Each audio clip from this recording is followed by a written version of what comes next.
Happy 2020, everybody. Welcome to Solution Seekers. I'm Kelly, of course. Um, Hope everybody's ready for the best year of their life so far. It's 2020, it's presidential election year. That's going to be interesting. Um, Real quick, I want to chime in on something. Sylvia Horatio, who was the creator of the TV show Ugly Betty, which I used to watch, killed herself. Apparently, a gunshot. Um, Suicide. I'm reminded of Anthony Bourdain, Chester Bennington, and my favorite musician Chris Cornell, Kate Spade. You kind of ask yourself, or you wonder, these people who have all this material, access to all these resources, you think their lives would be just magical, wonderful, and everything else, but obviously it's not, because if they had to go take their lives, then me dealing, I have some mental health issues myself. I'm bipolar. I've been in dealing with it for most of my life. Back then, it was called manic depressive. But over the course of the last couple of decades, I've dealt with it to the best of my ability. And you know what? It doesn't define me. My mental health issues don't define me, but my actions do. And they haven't always been to the best of my ability, but they were what I did at the period of time was needed. Looking back at these celebrities who, make the ultimate sacrifice and take their lives, right? I like to think that our lives are not ours to take, but my life or our lives belong to society as a whole, or those who believe in God. That's God's life. What makes you want to be so selfish as to remove yourself from everything? But that's just my opinion. Everybody's entitled to their own opinion. I'm sure there's been lots of opinions on social media and what have not about suicide. And I like to think that it's a poor me situation and that you're looking for an immediate solution to a long-term issue. Suicide doesn't it doesn't impact your past, but it definitely impacts your future. I like to think that I'd rather stay and fight, go through whatever's going on with me at a given time. But that's just me. You know, um, I don't I don't like to take the position of being looking at victimization or trying to validate somebody's victimization of themselves, because we all go through life's issues, and a lot of times it's life. Some people are depressed, some people are schizophrenic, schizoaffective, depressed, clinical depression, and what have you. The various degrees of that. But at the end of the day, we all deal with different levels of depression, because life gets to be overwhelming. But how do I deal with it? How do I process? Do I have any coping mechanisms? Do I have any outreach? Do I have are my associations, do I have people that I can go talk to when something arises? Or do I want to take the position of, oh, everything's all right, I don't have a problem? But yet, when you get all by yourself, you know that this stuff is just gut wrenching. It's deep, dark despair. I've been there, done that. You know, I chose substance abuse as a way of processing everything, and that didn't work. It just made my situation worse, because the next day I still had to deal with the same issues, if not even more paramount. But how does a person actually deal with it? And I don't think there's no one unique way. I don't think no one pill is going to solve whatever the issues are. I like to think that having some coping mechanisms, or having something to do when life presents itself. Or what do you do? Do you just try to avoid it? And you already know what happens when you avoid the problem. It just gets bigger and bigger and bigger, but yet it doesn't go away. It's like the truth. You can run from the truth all you want to, but as soon as you stop, it's going to come bouncing right back in front of you, only to get, are you going to deal with me or not? I like to think that there's two ways of dealing with things. You either do it or you don't do it. But are the consequences, do you like the consequences that you would get if by not dealing with whatever? Doesn't matter what it is. There's always consequences. Some are good and some are bad. I, for myself, I prefer to deal with the situation such as it's been presented.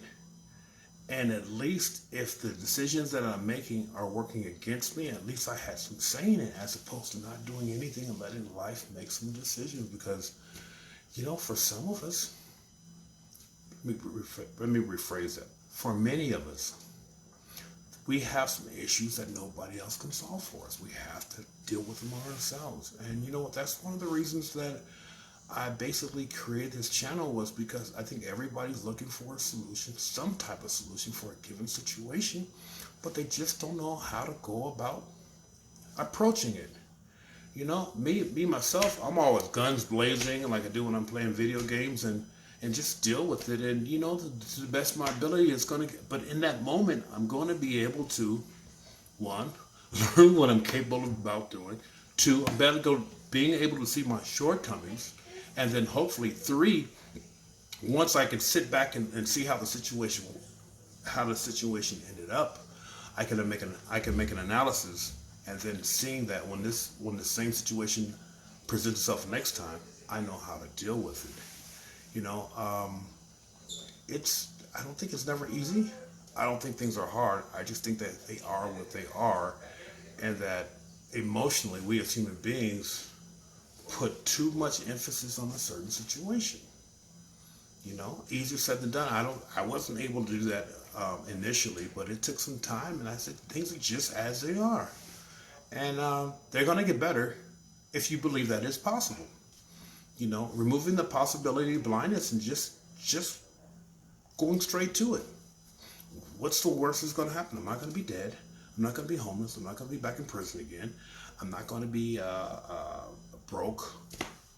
Not that I'm doing well anyway in that regard, but I'm still living. But I think the richness of a situation is not defined by material excess, but by those intrinsic attributes that we all have. But are you spending time developing those intrinsic aspects, and not focusing on the outworldly stuff? Because I think that all that stuff can be taken away from you. But at the end of the day, when it is taken away from you, how are you going to deal with life when life shows up on your door? For me, I have to, in that moment, I have to break God's anonymity that God allowed me to be here, going through some very perilous life situations. So I have to find some solace, and there's a reason why I'm here. What that reason is, I still don't know. I'm baffled by it at times. But I hope that it's based on my life experience, is to add quality and value to my next man or woman. In that regard, I don't see that anything else to me makes sense at this moment. But that does. I'm very clear on that. That does, and so I try to invest as much as I possibly can in that. And what I've gotten out of it is a better perspective for my life as I approach each day. Because I have to have a why, I have to have a what, and I have to have a how on what I'm doing and my approach. See how I approach things differently today are a lot different than they were a year ago. Because this time a year ago, I was doing fine physically. This year, I'm beat up. I'm in pain half the time, but yet I still keep going. I still have to work. I still have my requirements for what it takes for me to live life. I have a car payment, I got insurance, I got rent, I got this, I got these bills, credit card bills from Amazon, of course, because who doesn't have an Amazon credit card? But I know that as long as I stay consistent at something, things are going to get better. But do I want them to get better, or do I just continue to victimize myself? And then if it left to my own thinking, I will get in such a low point where I think that the world doesn't need me anymore. Nobody sees value in me. So suicide, it seems to be reasonable, a good option. But then what do I follow that up by? I follow that up by, well, what have I done for my next fellow human being? Nothing, because I'm focusing all on myself. I'm being selfish. Suicide is one of the most selfish acts that a human being can do. Aside from our president, but that's a whole other story. But you know, it's either you find something to live for or you find something to die for. I found something to live for, and I'm gonna die trying to achieve it. I would like to be an example that I never had before.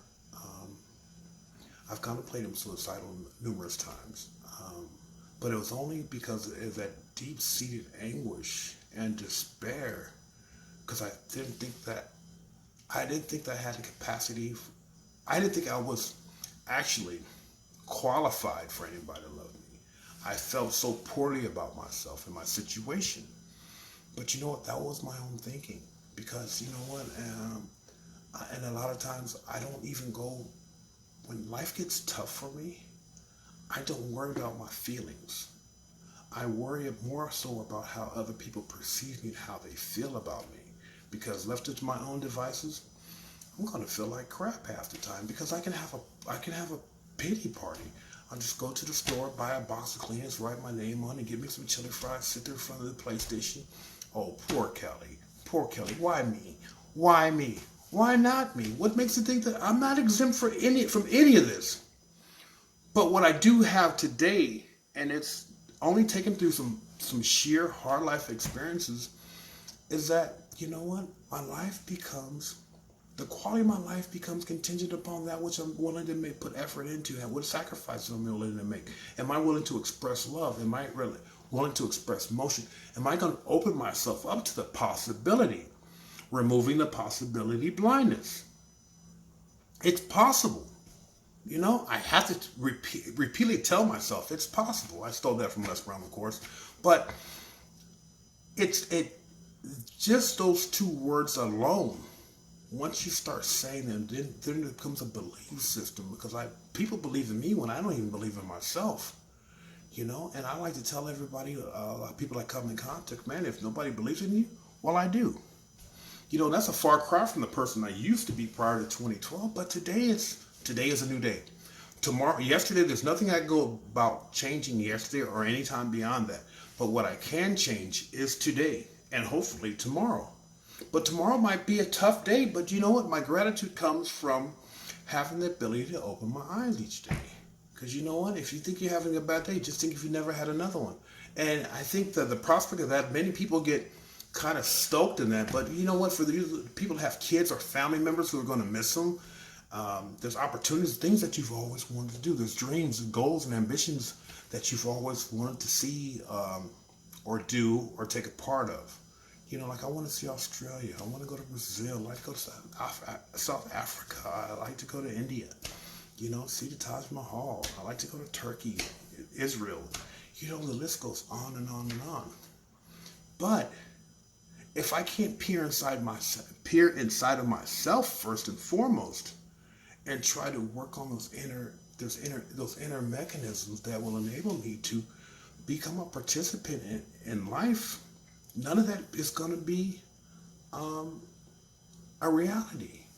My reality is just going to be poor me sitting in my room watching TV or playing video games and sulking in woe and misery. I choose not to do that. Life is too great today. It's an investment. It's an investment in yourself, which is one of the greatest. Buying stocks is one thing, but the greatest stock that you can actually buy is the ones for your own personal growth and self-development.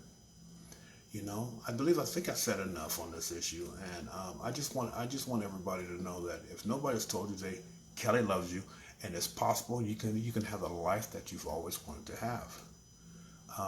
If you think this has added any quality or value to your life, please subscribe, like, share with your friends that might be struggling or maybe need to hear this. And you know what? Until next time, you guys have a great day.